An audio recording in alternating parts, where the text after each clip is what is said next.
What does it say? Says Janice is devastated when she finds out what her boyfriend did. Okay, bet. Let me see. Red Tree Stories. Okay, this just dropped. Model. 13th, 2015. 45-year-old Chad. But 2015, how they must just drop? But they be holding back information crazy. Fontenot called 911, claiming that he had just killed his girlfriend, Kim Boswell, and his roommate, Wendell Nichols. The police secured the crime scene and brought Chad back to the police department to be interviewed. Before speaking with Chad, the detectives decide to talk with his ex-girlfriend first to get a better understanding of who Chad is and his relationship to his victims. You may have received a phone call, and that's what we're here to talk about today, okay? Okay. You probably know Chad better than anybody, so just kind of give me a little background with him, how long you guys dated, just so I can just to know who he is, because I did not have the opportunity to really talk to him last night. Okay. Chad was not a violent person. Mm-hmm. No, I mean, of course we argued. Right. He's an alcoholic. He would miss work. And that's the most that we argued about. Him getting drunk and falling down. Mm-hmm. Right. Me being afraid that he's going to truly hurt himself. He fractured a couple of ribs. But never once was there any violence in any of this relationship. So he never physically touched you or anything like that? Never. Chad is just literally becoming more and more introverted, not talking and doing nothing. I mean, he would, be at the house, cook and everything else, but to get him to have a conversation, I would just have to literally drag it out and, talk to him. And it was just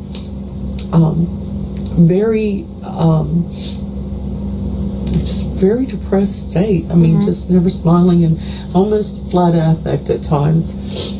On a Sunday and every morning he was talking to me, texting me, texting to me, and just telling me, he said, I can't control my drinking, and I can't keep making me this miserable. He said, I need to leave you because I keep hurting you. And he goes, I don't know what to do.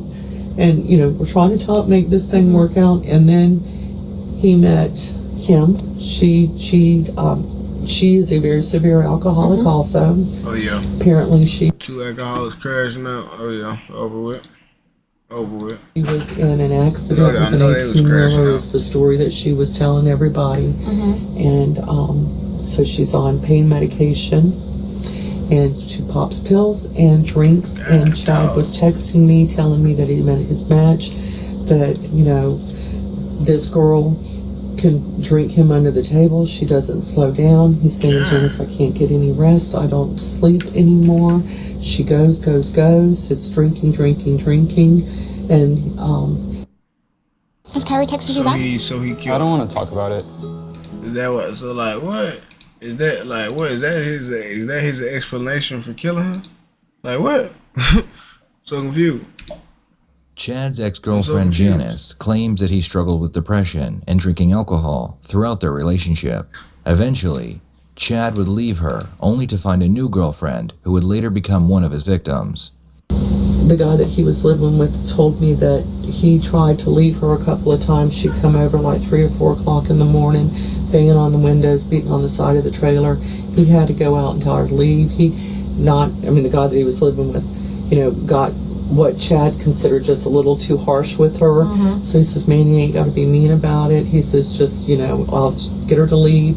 But this was a continuing thing. Whenever Chad would leave, she would chase him into the bars, into the trailers, just no matter what. December the 1st, he came over, he got out of his truck. And when I looked at him, I said, Chad, I said, man, what is going on with you? You look like shit. He goes, I am so exhausted. He says, James, I never sleep anymore. He said, she's on me like this all the time. He said, I can't get away from her. He says, I sleep in the woods for her not to be able to find me. Wow. And I said, Chad, we really need to talk. We need to get you some help. Yeah. You need to get out of this situation with her. And just the things that he was telling me about how she would just constantly, she's on him and fighting and controlling him. Chad didn't have a job, didn't have a vehicle, didn't have any money. Okay? She had all the control in the relationship. When you would try to call him, she would answer his phone. She would tell him to, So now he they called just me, blaming it on her. you have to quit texting me. Kim's getting upset and crying. He said, you can't do that. I said, I'm not doing anything trying to talk to you. She doesn't like it. You got to quit. I hear her in the background just yelling at him and crying and yelling and screaming. The whole time that, the last 30 minutes that he was there, 15 minutes of it was nothing but her calling his phone, my phone, his phone, my phone. He would pick up, call, talk to her. Very calm. Kim, calm down. I'm leaving. Okay, I'm coming. Hang up. She calls again, calls again, calls again. Honest to God, look at the records. This is how she dealt with him. Right. Push, push, push, push, push. And the man just, I'd never seen him. I'm used to looking at him in an alcoholic situation with the alcoholic face. So, anyways.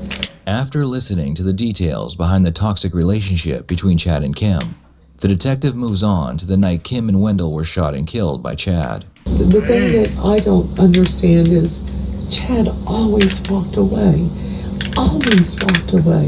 What did he tell me about the night that he last night? Okay. What would you? I texted him that morning at 3:23 because his brother had called me. Yesterday morning? Yeah, I Okay. texted him, and I said, "Are you alive?" I just had this sinking sensation. His brother called me from Louisiana the Tuesday before. Janice, I can't get in touch with Chad. Emily couldn't. His daughter could not get in touch with him.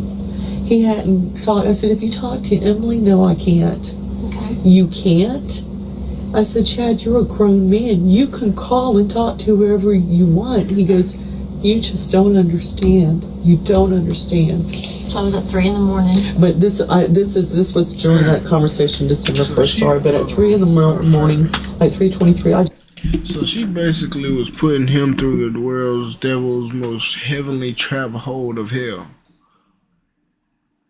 I'm guessing that's what they saying, but let's continue. just texted him and I said, "Are you alive?" No response, nothing whatsoever. So 8:15, I'm out with some friends. The phone At rang. 8:15 at night? 8:15 Okay. last night. I'm out with some friends, and I didn't answer the phone because I thought I'm not going to be dragged back into this situation. He needs to fix it, decide what he wants to do with Kim. So I didn't answer the phone. Kim posted a picture of them in the bar, and I'm going to tell you that picture that I'm looking at, Chad, you've seen people that are wired on something. My girlfriend Stacy was finding out Girlfriend is crazy word, most deaf. information and finding her name, and then she's looking her up and she's telling me, I said, she's trying to help me find it. I said, I've got to go find him, or I said, I got to find out what's going on.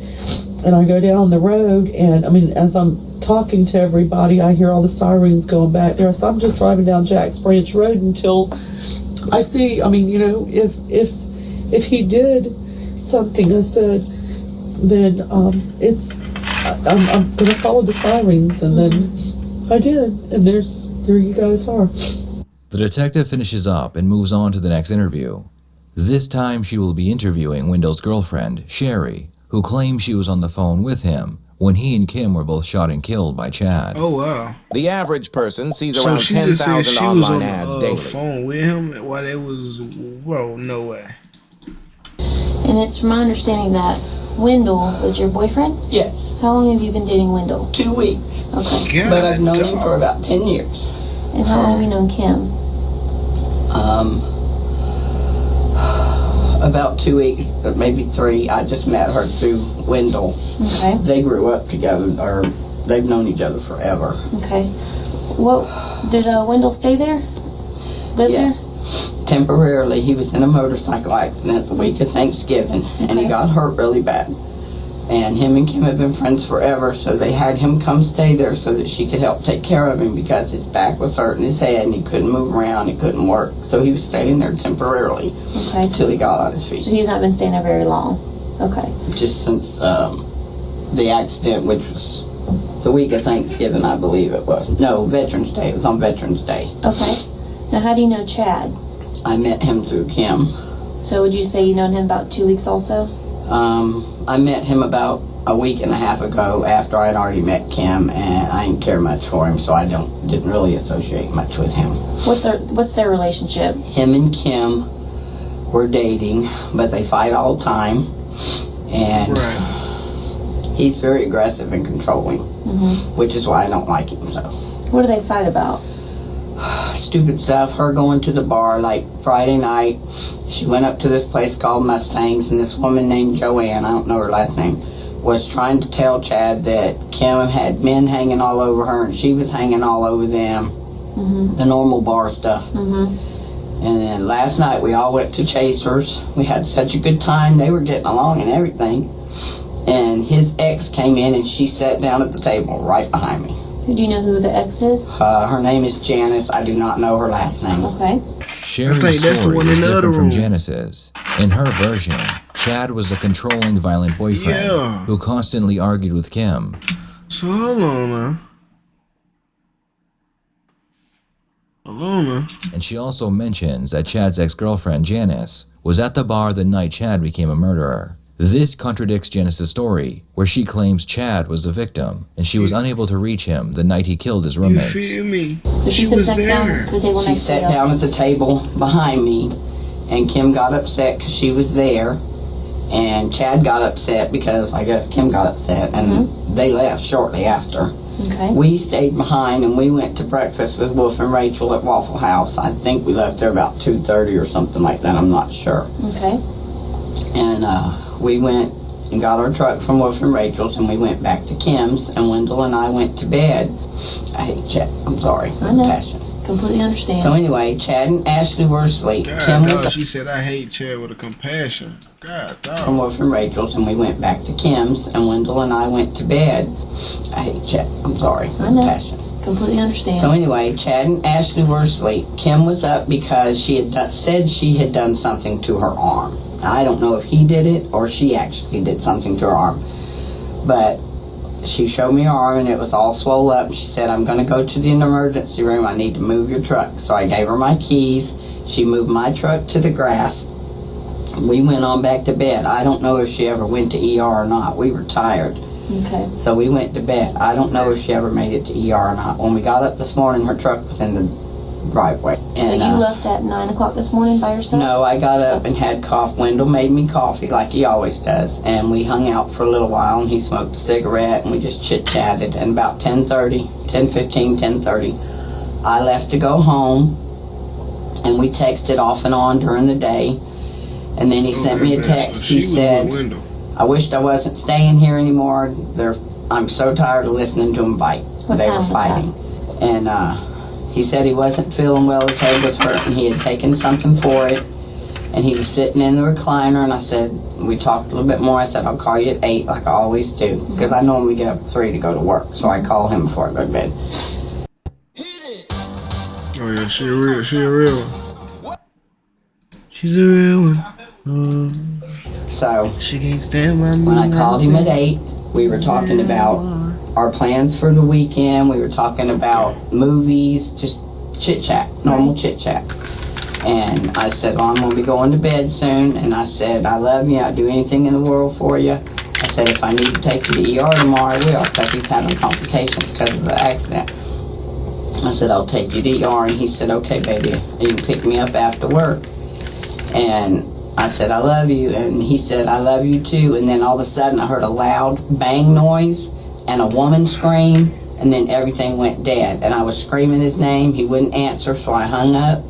I kept calling his phone and calling his phone. Nobody would answer. So I texted him. No response. So I called Kim's phone. No response. I texted him. No response. Or texted her, I'm sorry. So anyway, I said, well, if something's wrong with Wendell, I'm worried that something's happened to him, because he's been having complications. I said, can you try to call him and see if he'll answer, or go by there and check on him? Because he's not answering and I'm worried. And a little while later, Rachel called and said that her and Wolf were at the house and it was all roped off and there was cops and everything. And some other bystander told him that 2 people were dead in the house, but they didn't know who or any details. And then we talked back and forth a few, and then I talked to you. Okay, but you were on the phone with him, and you said he called him right at 8, and it was a 7 minute and 7 minutes and 39 seconds. I looked at my phone. And you guys are starting to say your goodbyes, say I love you, and all of a sudden you hear a loud bang and a female scream. And then a scream. And that's all that you ever heard. Did the phone stay open, like on an open line or anything? Could you hear anything else? Not after the bang and the scream, and I hung up and was trying to call back and nobody would call. But I have seen Chad get aggressive with Kim. I've heard them argue and fight. They do it all the time. He's very jealous. He's very possessive and he's very controlling. Why he would shoot Wendell, I don't know. Unless Wendell was trying to defend himself or defend Kim, I don't know. Because I'm not in Chad's head. I don't know. But you know that Kim and Chad have a really... My guess is Chad probably did it to Wendell is because Wendell probably witnessed him do it to Kim. You feel me? He wanted to get the witness out of there, but that still wouldn't make sense because everybody would know it's only them three in the house. Who else would do it if it's them two dead? Like, come on, bro. Like, what? I ain't get run on me. Like, come on now. You think this Melly? Like, what? Come on now. They fight all the time, and Chad is very aggressive. Now, I've never ever seen him get into it with Wendell. As the only thing I've ever seen is them getting along just fine. So I don't know where that came from. I don't know why. Okay. Like I said, unless Wendell was trying to defend Kim, maybe he was trying to get the gun from him. I don't know. Okay. Now that she has a better understanding of who Chad is and why he may have wanted to kill Kim and Wendell, it's time to talk with Chad. Oh, shit. That's Chad right there. Where I belong, I guess. Give us just Where I belong, I guess. give us just a minute, okay? And we'll come here and talk with you, okay? I want a lawyer. Give us just a second. I didn't even get the chance to introduce myself, but I'm investigator Bernard, okay? I just want to give you a heads up. I know you've been waiting for a long time in the back of the car, but I just want to give you a heads up what we're going to do, so it's just going to be a little bit longer, okay? We're going to collect your clothes, and we're going to come and get crime scene to come in here and do all that for you, okay? You got plenty of water? You need anything else?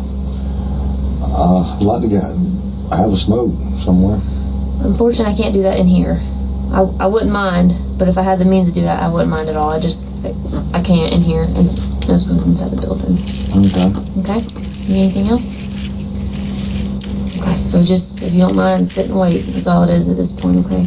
Yeah, I'm not going to make any statements until I get a lawyer. That's fine. I understand that, and that's why I just want to tell you what. I mean, I'm going to cooperate with you guys, Okay. but I want representation. That's completely fair, but I just wanted you to know while you're sitting here for a long time, that's why you're sitting here for a long time. Because we're just waiting for people to come in here, okay? All right? Well, how much is a long time? Well, I gotta wait for crime scene to get here and for them to do their thing. It's a process, unfortunately, okay? You have a phone number? I mean, it wouldn't be like that, you know what I'm saying? If he would just, type shit. Buddy, you got my phone or it's still laying out there in the yard? I don't know. He crying, bro. Where you employed at right now? Nowhere. Unemployed? Unemployed. Yeah. How long you been unemployed? No, about 4 months, 3 months, something like that. Oh, shit. Oh, whatever. Oh, God. Forgive me. Oh, damn it, Kim. Just wouldn't quit. I should have just left. Yeah, he did it. You got what you wanted. Been wearing these for a long time.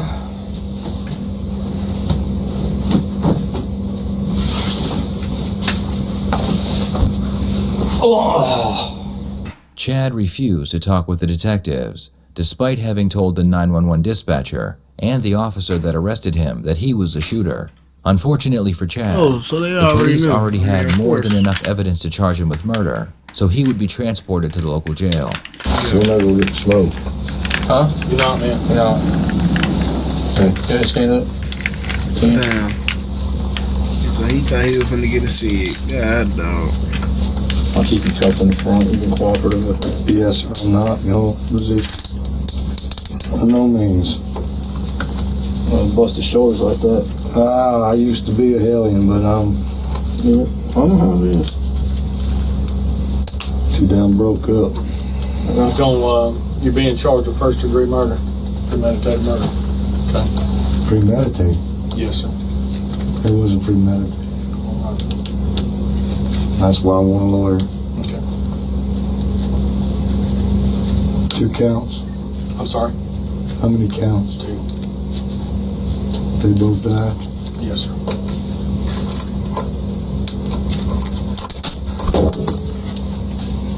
I don't regret it. What did you say, Chad?